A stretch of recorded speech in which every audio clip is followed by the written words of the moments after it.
नमस्कार, मैं सुदेशना और आप देख रहे हैं एमसीएन हिंदी न्यूज। आइए एक नजर डालते हैं आज की हेडलाइंस पर। सार्वजनिक निर्माण कार्य में बड़ा घोटाला, पीडब्ल्यूडी के अधिकारियों द्वारा अशोक चौहान के साथ धोखाधड़ी। विधायक प्रशांत बम ने फिर दोहराया आरोप। अब समाचार विस्तार से।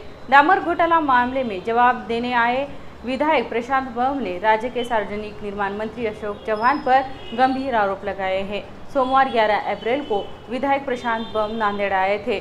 इस समय उन्होंने पत्रकारों से वार्तालाप किया।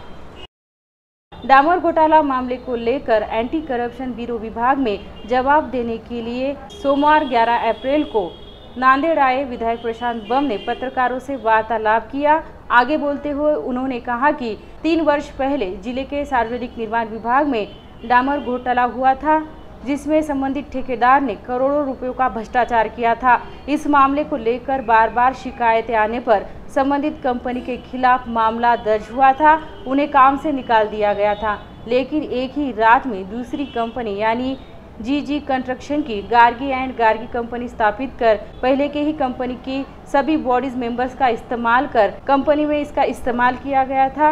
इतना ही नहीं बल्कि 32 करोड़ रुपयों का टेंडर 48 करोड़ रुपयों को दिया गया था। ऐसा आरोप विधायक प्रशांत बम ने लगाया है। इस मामले की जानकारी मिलते ही मैंने एलसीबी, गृह मंत्री समेत सार्वजनिक निर्माण विभाग के पास शिकायत दर्ज की थी, लेकिन पिछले 3 वर्षों से इस मामले को लेकर छानबीन तक नहीं की गई।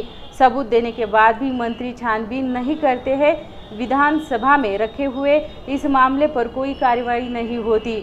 ऐसा कहते हुए आम जनता का पैसा लूटने नहीं दूंगा, ऐसा वादा भी उन्होंने किया। लेकिन 3 वर्ष के बाद इस मामले को लेकर जवाब लेने के लिए एलसीबी के अधिकारियों ने मुझे बुलाया था, इसीलिए मैं नांदेड़ आया हूँ, ऐसी जानकारी भी उन्होंने दी। राज्य के सार्वजनिक मंत्री अशोक चौहान के खाते में भी बड़े पैमाने पर भ्रष्टाचार हुआ है।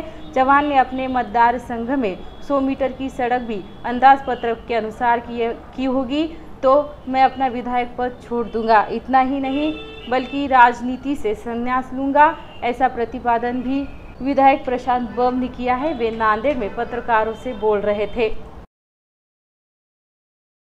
सही मायने में सार्वजनिक बांधकाम विभाग जो है महाराष्ट्र राज्य का, वो भ्रष्टाचार में लुप्त हो चुका है और उसमें सबसे ज़्यादा जो मतलब करप्शन हो रहा है वो नांदेड़ डिपार्टमेंट में हो रहा है। इसलिए मेरी कुछ कंप्लेंट्स थी एंटी करप्शन ब्यूरो को, उस हिसाब से मैं यहाँ पे उसका जवाब देने के लिए आया था।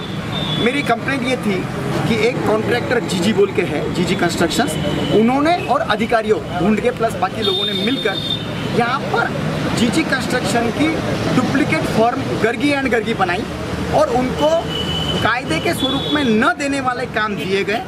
उनकी कोई भी टेंडर देने की प्रक्रिया पूरी नहीं की और उसमें करप्शन किया। 3 ही महीने में एक ही कंपनी का नाम बदलकर दूसरी कंपनी कर 3 करोड़ रुपए सेम डे बढ़ा कर दिया और काम में धांधली की, स्पेसिफिकेशन के हिसाब से काम नहीं किया टेक्निकली, और जो हमारा पीडब्ल्यूडी का मैनुअल बोलता है उस हिसाब से वो कंपनी का रजिस्ट्रेशन भी नहीं था कॉन्ट्रैक्टरशिप का, फिर भी उसको काम दिया गया। और जो काम के मतलब मशीनरी चाहिए, वर्क डन चाहिए, वर्क के लिए तुम्हारा एक्सपीरियंस चाहिए, ये कुछ भी ना होते हुए वो कंपनी को दिया गया था और उसमें बड़ी धांधली हुई थी। इसके लिए मैं जवाब देने की मैं मंत्री महोदय को ये चीज़ बताया हूँ। अगर वो बताने के बाद अगर दूध का दूध पानी का पानी नहीं करेंगे अधिकारियों के मार्फत, वो इसमें इन्वॉल्व नहीं हो सकते। मैं उनको ऐसा नहीं बोल रहा हूँ कि वो इन्वॉल्व है, लेकिन बोलने के बाद में वो छुपाएंगे या वो बोलेंगे चौकसी ही मत करो या इंक्वायरी होने नहीं देंगे, तो फिर कहीं ना कहीं सवाल खड़े होंगे। नहीं, नांदेड़ में सबसे ज़्यादा करप्शन है ही, और उसका कारण ये है कि मैं सही बोले तो 2 साल से उनको मैं पूरे पुरावे, प्रूफ्स, सबूत देने के बावजूद भी उसका एक का भी आंसर उन्होंने मुझे 2 साल में नहीं दिया। पिछली चौकसी का सिर्फ मुझे एक पत्र लिख दिया कि सब चौकसी में तुम्हारे तथ्य है, हम एक्शन ले रहे हैं, लेकिन 2 सालों में कोई करप्शन को रुकाने के लिए उन्होंने कोई काम नहीं किया।